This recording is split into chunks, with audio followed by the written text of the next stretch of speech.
So next topic is standards and codes. So what is standardization? Standardization is defined as obligatory norms to which various characteristics of a product should conform. The characteristics include material, dimension, and shape of the component, method of testing and method of market, packing and storing the product. So what is standardization?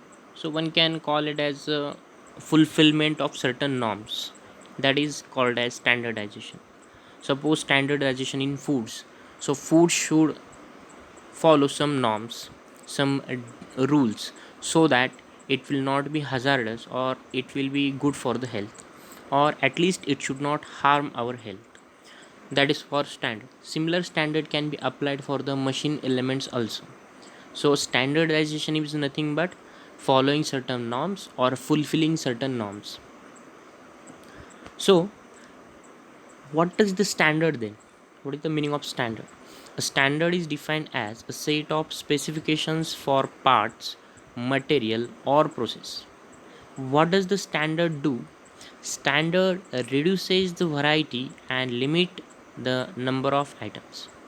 For example, while designing shaft, one can get the shaft diameter as suppose 100.1 mm, another may get the diameter of the shaft as 100.2 mm, or one may get the shaft diameter as 99.4 mm. So instead of having 99.4, 100.1 or 100.2 mm, such large range of shaft is being generated while doing the design. But in the market or in uh,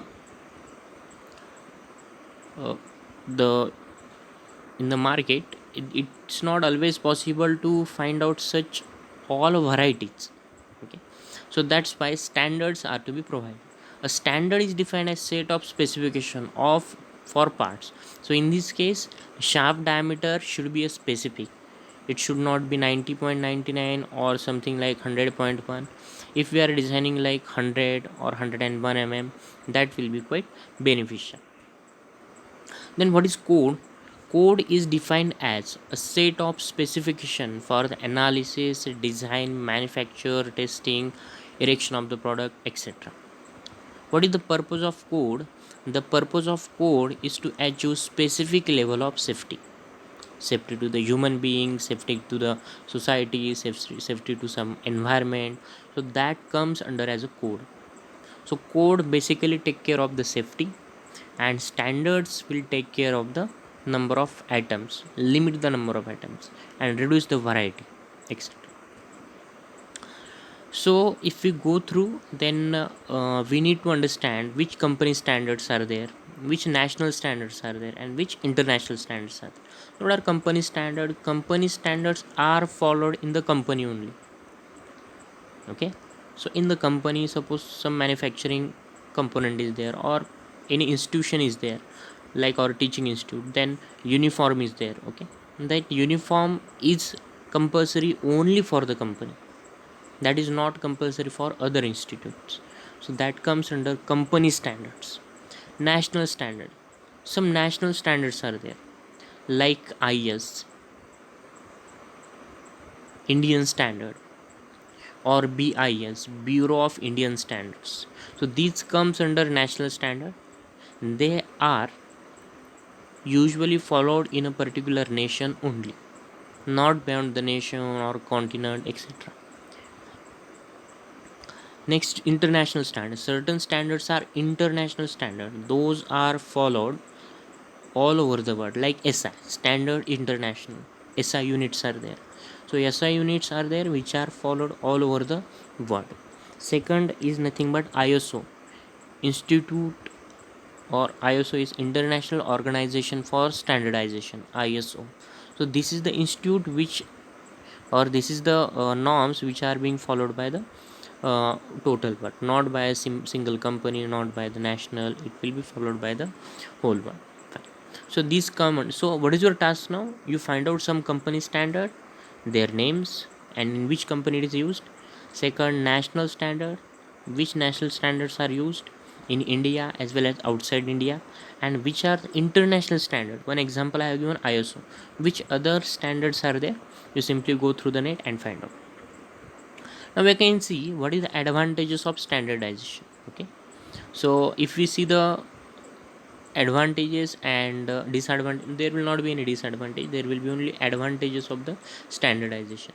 So what are the advantages of standardization? That you try to find out by your own.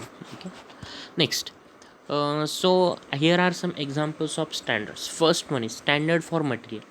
So which standard for the material is there? One example is there, IS 210. IS stand for Indian standards. So Indian standards for the grey cast iron material is FG 150, FG 200, FG 220 up to FG 400.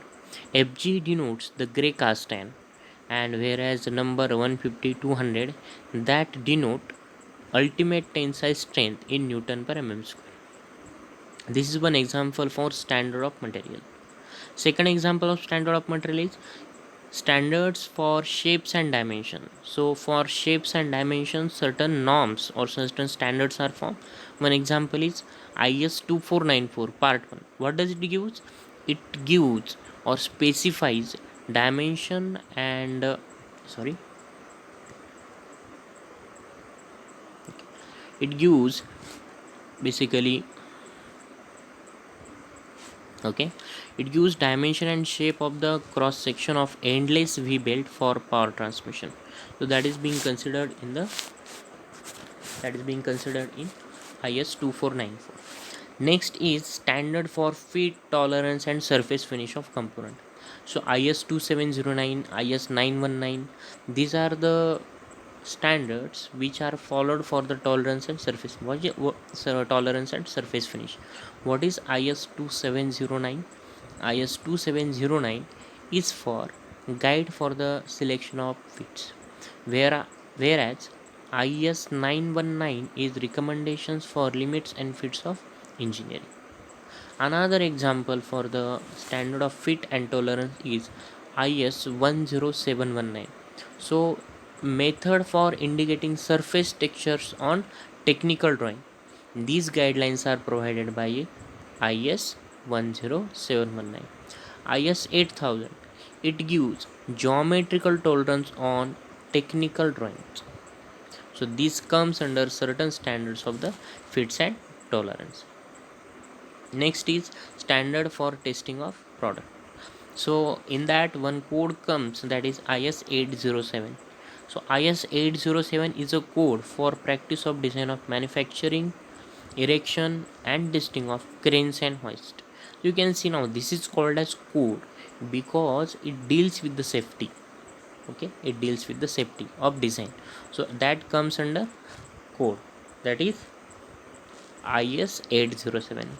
One famous IS code is IS 2825, which comes under codes for unfired pressure vessel. You know that if pressure vessel burst, then it may cause hazard to the health of human being or hazard to the environment. So that safety will be taken by using the codes of unfired pressure vessel.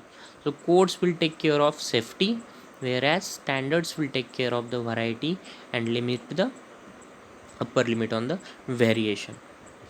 Next is standards for engineering drawing and component. So one BIS standard is there. BIS is Bureau of Indian Standard, that gives good guidelines for engineering drawing in the practice for schools and colleges.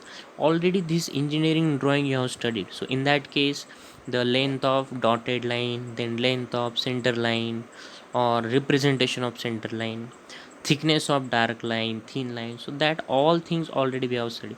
Where it is told? It is told in BIS standard, that is Bureau of Indian Standard for the engineering drawing.